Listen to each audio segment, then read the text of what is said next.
This is a lecture on software architecture, devising design strategy by A.S. Mokhade, Department of Computer Science and Engineering, VNIT Nagpur. It is very chaotic when one is involved in the designing of software architecture. Though a lot of uncertainty is involved in developing software systems, still it requires a plan. Even agile methodology is with a plan.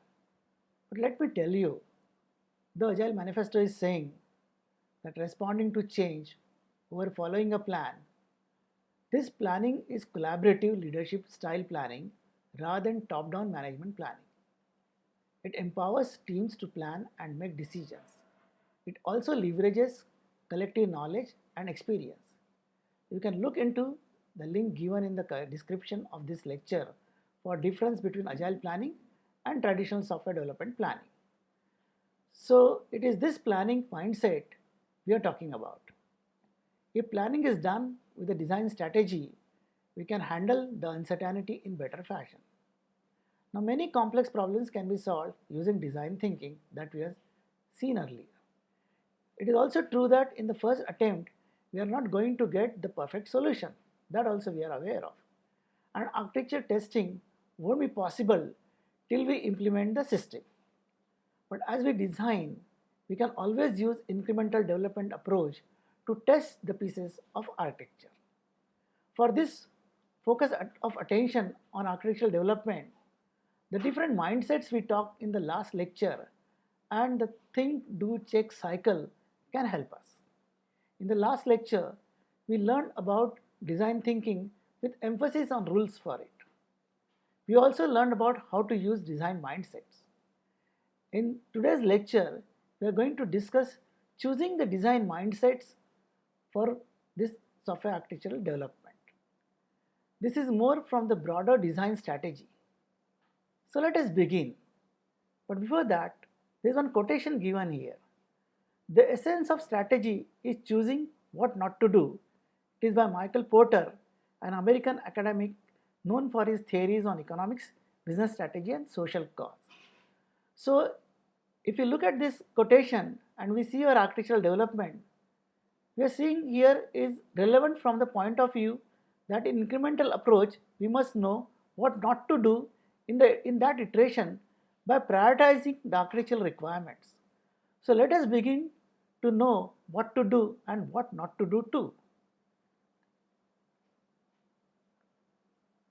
Now, the first step is find a satisficing design.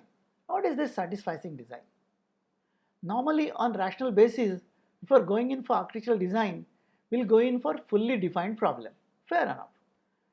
But Herbert Simon, the author of The Science of Artificial, said how theoretical barriers created by limits in time, money, skill and knowledge make the rational design in complex problems like software architecture more challenging. He formulated a term called bounded rationality. Now what is this bounded rationality? Rationality is bounded because there are limits to our thinking capacity, available information and time.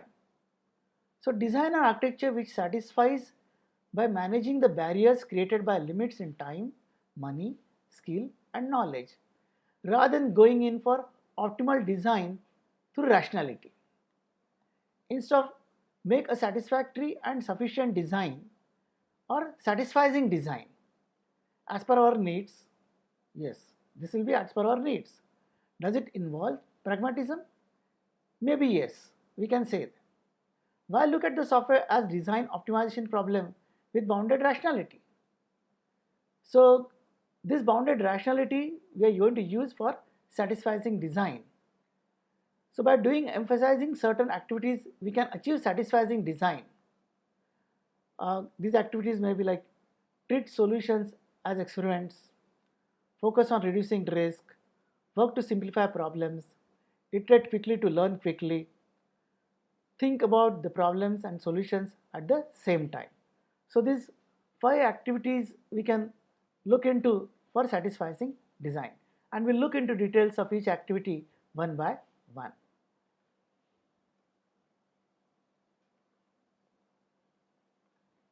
So the first activity is treat solutions as experiments.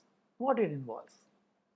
We should not be under the omniscient impression of knowing all things of technology. To find the right combinations of structures, we need to validate the hypothesis very quickly. Hypothesis, that is problem under consideration. This will help the stakeholders to gain the value from the design right quickly. Now this is what is like treat solutions as experiments. So in experiments we have got hypothesis testing. Similar approach we should follow here. Second is focus on reducing risks. In order to reduce the risk in the project, only one variable must be carefully thought of, and it's the value that project is going to give you, or each element of that project is going to give you. That element may not be created at the moment, but you have got that element in your mind, what value it will be for you and for the project. Architects must constantly worry about exceptions. What can go wrong? Though this sounds negative, but it is not in fact. They must design such scenarios, thus considering the risk and decide the next iteration for design. This makes the architecture foundation for the software systems. So this is as far as focus on reducing risk concern. Third is work to simplify the problem. There are multiple ways to simplify the problem, and then there are simple solutions. To decrease the variety of competing perspectives influencing the system, we can reduce the stakeholders. Yes, number of stakeholders we can narrow down. To reduce the complexity, we can add or remove constraints, or we can focus on subsets of the problem. To make it easy to focus on redesign, one can identify the routine problems as their solutions are known. Yes, whatever problems are already known and their solutions are known, we can focus on them also. So to explore solutions, one begin with applying collective experiences by stating the already decided catalogs or pattern catalogs, we can say that. So this is as far as simplifying the problems are concerned. Or then fourth is iterate quickly to learn quickly. Now this is most important. In order to have greater confidence in our solution, we need to learn fast, to explore more. Mistakes should be found as quickly as possible. If we fail fast, it is said that we learn fast. So instead of longer design iteration that only focuses on abstract goals, we can have short, tight design iterations with concrete outcomes. So this is as far as iterate quickly to learn quickly, this point is concerned. The fifth activity we can say is think about the problem and solution at the same time. Now how it is possible? For this, like Christopher Alexander, one of the authors is there, in notes on the synthesis of form, shows how problems are always defined with a solution in mind. The boundary around a problem is created by the solution that could potentially solve it. So we visualize the solution, assume some solution, and that creates the boundary around the problem. One must explore the solutions in order to understand the problem. When we improve our understanding of the problem, we become better at exploring solutions. Thinking about problems and solutions simultaneously are necessary for designing the software architecture.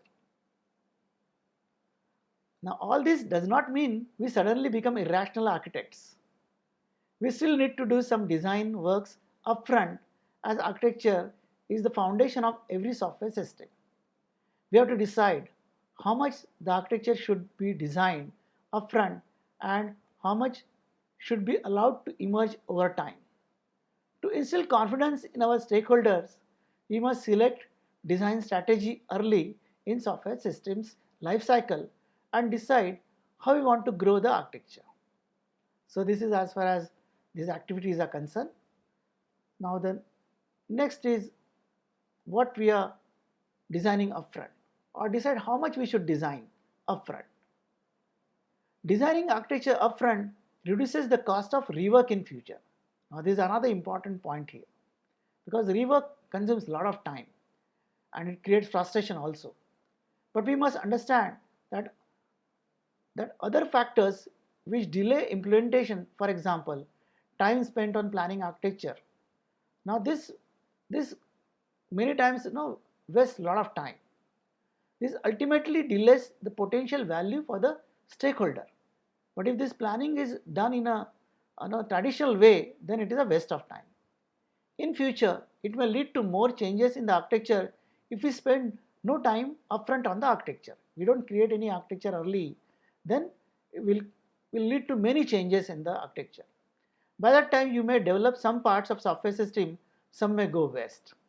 So we must find the design sweet spot. What is this sweet spot? It is an optimal amount of time to spend designing architecture before diving into implementation.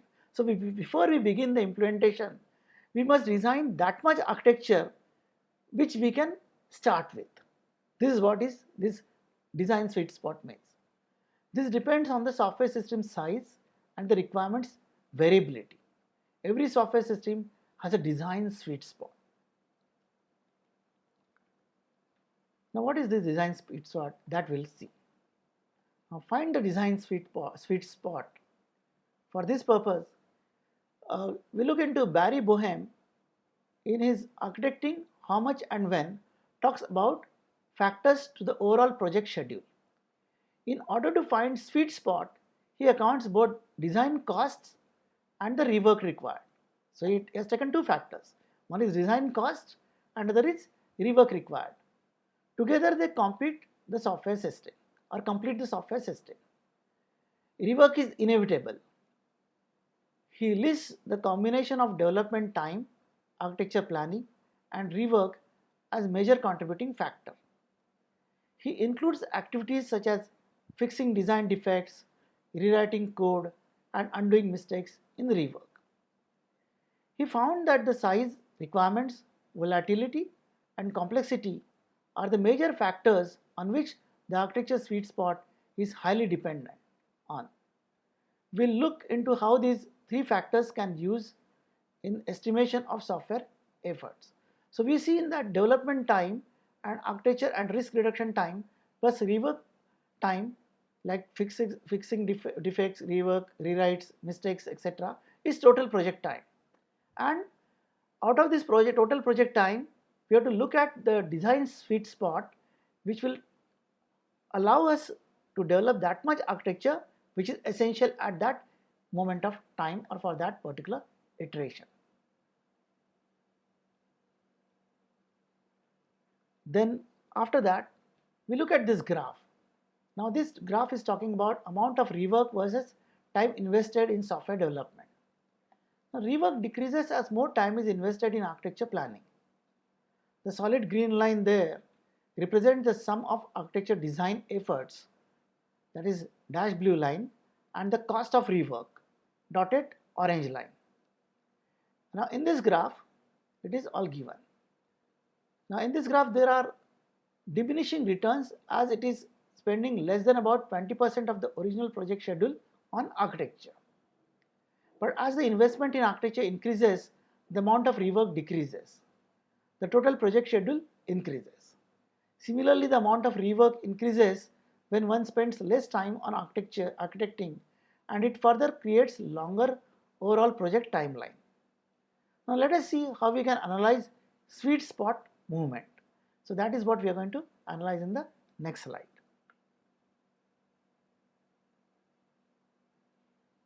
Now this shows how the sweet spot moves depending on the estimated size of the software system. One can use this data to decide if the amount of time one plans to dedicate to the upfront architecture design is in the right range. Let us look at the important implications from the graph.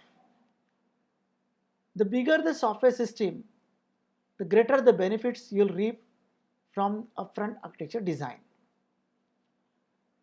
You can look at the graph here. Spending upwards of 37% of the total estimated development schedule on architecture design for large, that is 10,000 KSLOC, that is 1000 source lines of code, where 1 KSLOC is equivalent to 1000 equivalent source lines of code. Software system would be a wise decision if we take the spending upward 37% of the total estimated development schedule on architecture design. That is what we can understand from this. Smaller, that is 10K SLOC software systems, gain little from upfront architecture planning. That is also seen from this graph. As little as 5% of the total estimated development schedule might be spent on upfront architecture design. In some cases, it can be faster to rewrite a small software system than to spend significant time designing the architecture upfront. So this is also possible. Expect violent thrashing if you invest little into architecture design. Avoiding upfront architectural design in smaller software systems might be more cost effective and result in a shorter overall schedule, but rework will still be necessary. One must be prepared to this and account for design churn in plans. Bigger systems will experience even more thrashing with less architecture design upfront. By thrashing here we mean rework. The more you invest in architecture, the less rework will be required. Now how we can see this? Planning architecture helps avoid mistakes. If you favor predictable project schedule over schedule efficiency, you will benefit from one more planning upfront, even on smaller software systems. Upfront planning is much in larger software systems. This was when size is taken as a factor for how much architecture design work might be required. So this first factor, that is size. Now what we have to look into is complexity. If you look at the second factor, that is complexity. How much architecture design work might be required? Larger systems can be complex, but not all complex systems are large. If solution is routine, then your team might be always with less upfront planning even when the system is large. So let us look at the requirement volatility, that is the third requirement, volatility. Base-led plans can be invalidated if architecturally significant requirements change. If you anticipate a high degree of change, then it is better to focus on using lighter weight design and documentation methods by delaying binding decisions.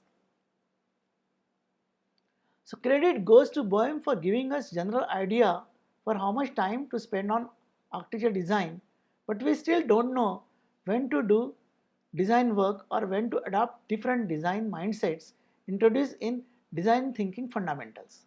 So main task in this lecture is when to assume different mindsets for design of the architecture.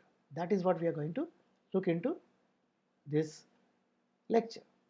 So that is our main task. So how to make risk our guide? Now software worth building always has a risk. Risks are bound to make you a bit uncomfortable at the start of new project. Had you known everything at the outset and had no questions about what you were going to build, then do you think you would require an architect? But we should look at the risk as an excellent indicators of what might prevent us from succeeding. So why not jot down the things which make you uneasy or worry about in the software project? This will help you to harness the power of your gut feelings, the intuition. The next task is prioritization of this list of worries with the highest priority to the one causing most trouble. At last, pick this top of the list worry and choose a design mindset to reduce the risk.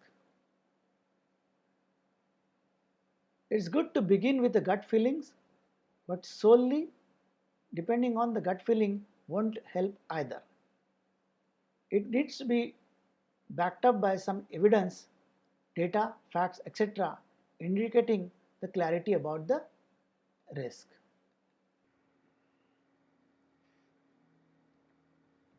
So now we'll look into the risk handling. How do we handle the risk?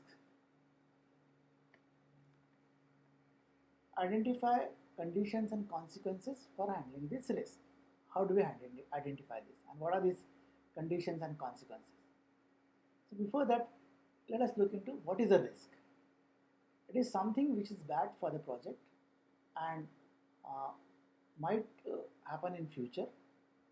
Generally, it is expressed in the forms of what if. It has yet not happened. Had it already happened, it would be called a problem. What if is a speculation, a kind of speculation of our minds. And our minds are occupied with what ifs. We'll never be able to reach anywhere near designing architecture of work. So best is using what is already known about the architecture now and based on it decide what next can be designed for the architecture. Risk can be divided into two parts. The first part is called as condition and the second part is called as consequences. Now what is condition? It is a fact about the world that currently holds or is true. And what are consequences or what is consequence? It is something bad this condition as a direct result is going to cause in future.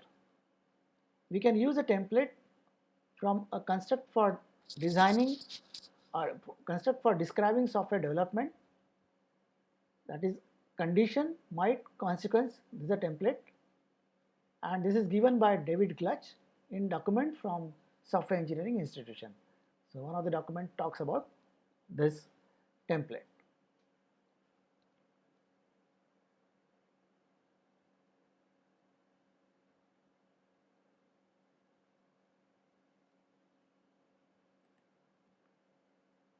So we'll look into this format for this template. Example we have taken is of a pizza restaurant. A new pizza restaurant opened across the street from my office. Now this part is condition, something true today. So this is simple to understand. And the next part, teammates might get sick eating too many pizzas. This is called as consequences. Because this pizza restaurant is opening up in front of my office, so the teammates might get sick eating too many pizzas. This is what is something that might in future. Okay, something bad that might happen in future. This is what this means. And then how we are going to reduce these risks? So there are many ways we could reduce or remove this risk. First is like reduce the probability. Hire catering to bring in food a few days a week and hold an info session on responsible meal portions.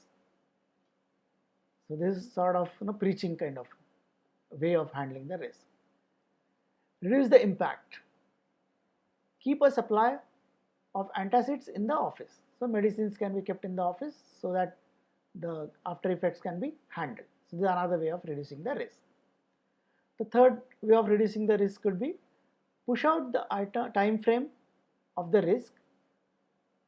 Now in this schedule meeting at lunch, so people can eat pizzas only for dinner.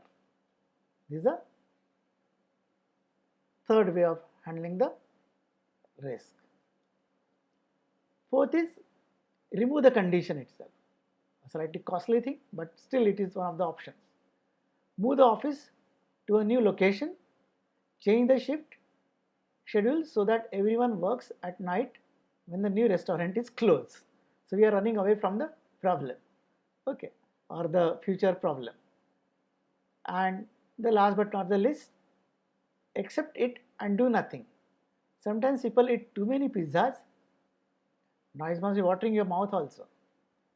Well, we'll deal with the repercussions if the risk converts into a problem. So this is a last but not the least way of handling the risk. So how do we now compare these now risk statements and how bad we are suggesting these solutions? The first is like new pizza restaurant opened. So what? The negative impact is unclear. In fact, this sounds great.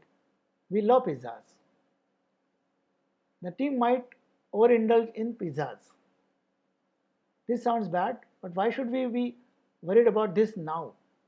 Is that to happen? Third is that eating too many pizzas can make you sick. True, but what does this have to do with my team?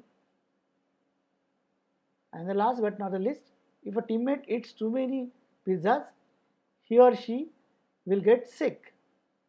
And if a radioactive meteorite falls on the office, will get sick too. So what led you to be worried about pizzas? So this is the way all these statements or the risk statements, how bad they are, we have seen. So what we have to basically do for handling the risk? So we have to choose a mindset for handling this risk. So coming back to our software development or software architecture discussion, in fact, by properly designing software architecture, we can do risk reduction. Whenever you have gut feeling, your thought process is thinking about it, it is an indication of some risk looming on the head. So best is to articulate your bad gut feelings and to crystallize on the conditions and consequences. Conditions and consequences portion of the risk. This information then can be used to further guide the design activities. Let us see one example. Data processing is time consuming and resource intensive. Might not be able to finish processing jobs without failures. What mindset we can apply? Explore. Now we have to explore whether this is really the condition and the consequences or not. And what action we can take? Brainstorm approaches for promoting reliability. Research job scheduling patterns and sketch alternative designs that might reduce the processing time. We have to do reliability check, multiple patterns for job scheduling, reduce time strategies. Some more examples, risk corresponding mindsets and activities done to mitigate or reduce the risk are given in the reference number 6 in the description box below. Please go through them so as to get familiarized with the conditions, consequences, design mindsets, and think, do, cycle, check cycle. We can take the help of engineering risk to decide what should go into design. This risk can be reduced by adopting the right design mindsets, devise a strategy. Reduction is risk. First decision is which of the risk parts can one really address. So these parts of risk include condition, impact, probability, or time frame. After that, choose a design mindset. Here are some questions to help decide which design mindset might be appropriate. But before that, you can explore this. There are many examples given, and these examples are given in the link which you can see in the 6th reference, where all these examples are given for this. Now, one example I already quoted above. The other examples you can very well look into, and we can see that after that, choosing a design mindset, some questions can help us appropriately. Okay. So what are those questions? Appropriate design mindsets. Understand mindset. The risk is about try, and if these are the two columns here, the risk is about the problem. Do you need a deeper understanding of the stakeholder or the other system actors? So that we have to explore, or that we have to understand here. Then explore mindset. The risk about the solution. Have you seen enough solution alternatives? Make mindset. The risk is about communication.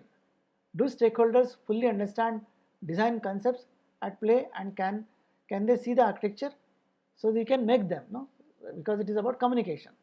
Evaluate mindset. The risk involves a design decision or the design's overall fit. Do we need to make a design decision? So we have to evaluate this. So basically risks are like GPS. or the geographical positioning system of the architectural design process, telling where we are going, and how much we are left to the design. Think, do, check cycle discussed on in the last lecture on design thinking and software architecture.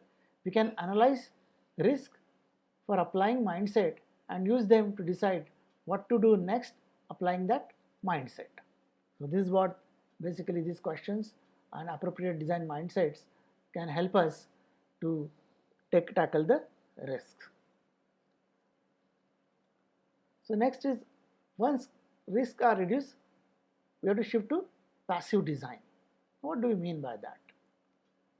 Here, like George Fairbanks in his book Just Enough Software Architecture, a risk-driven approach, the software architect should see that technical risks are reduced to such a point that architecture is no longer the biggest source of risk. This gives architecture time to look into remaining non-trivial areas. They can shift from active design to passive design. This is indicated in this graph. Now let us look at this graph. This driving the design process in pursuit of reducing the risk, the architects are doing active design. And through passive design, taking corrective actions by observing the architecture as it manifests in the working system. So we can look at this architecture and we can see that how the as the time increases, we passively monitor the architecture and address the issues, and thus our risk reduction helps us to shift to the passive design. But passive design is a misnomer here, as architects will do many things still in passive design mode. Correcting errant documentation or improving missing documentation, as agile methodologies require innovations in documentations also. As new information emerges, architects will make some minor adjustment to the architecture. Architecture by pairing and reviewing code-like innovations can be implemented. The team is at the forefront in its fight against what is called as architecture erosion. So what is this architectural erosion is given in the link given in the description. So you can look into this architectural erosion. Architecture may re-emerge as a significant risk. New risk might emerge. Implemented system could drift too far from our plans. We realize that our assumptions about the world are wrong, or that the world around us change. In such situation, switch back to active design and adjust architecture based on new realities.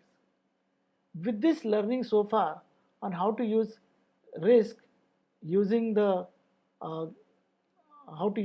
using them, decide what should go into the design of software architecture, let us now create an architectural design plan by integrating all this knowledge.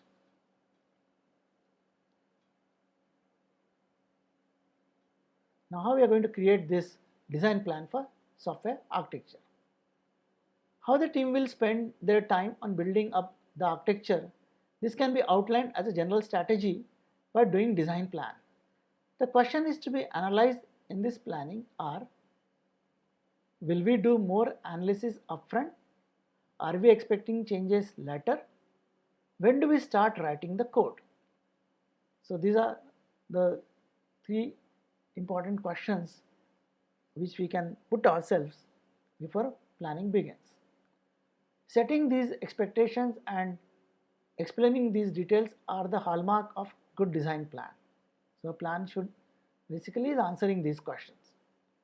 If need not be a formal schedule, though, we need to give some thought to schedule 2. Let us see what all we can include into design plan. Let it be captured in lightweight document, not heavy documentation. One example of such document is given in a blog, the link of which is given in the description. So we'll look into this plan.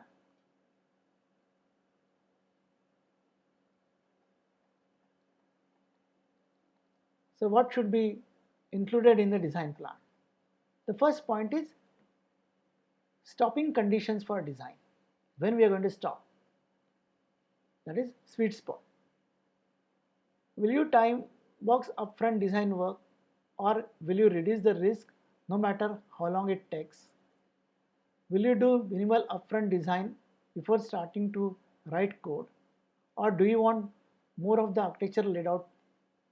Can implementation start piecemeal, or do some areas need to start together?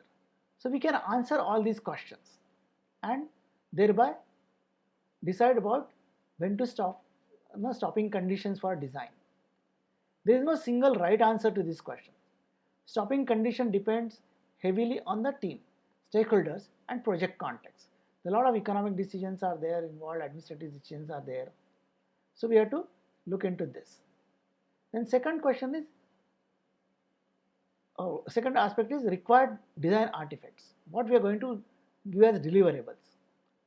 To all the team members or stakeholders, how you plan to document the architecture before starting. Are you okay with the pictures of whiteboards, or do you need a more traditional document? Does your team use specific templates? Where should design artifact be stored? So this is what this design artifacts point. So this should also be included in the plan. Then timeline. Here key design milestones within the project schedule can be described. So far project gives you some idea about your solution process or how it is going to proceed on the timeline. For large projects, there could be dedicated elaboration phase for gathering requirements and exploring architecture. Smaller projects or continuously maintained software systems might regularly schedule design spikes. Minimum the timeline should include 1.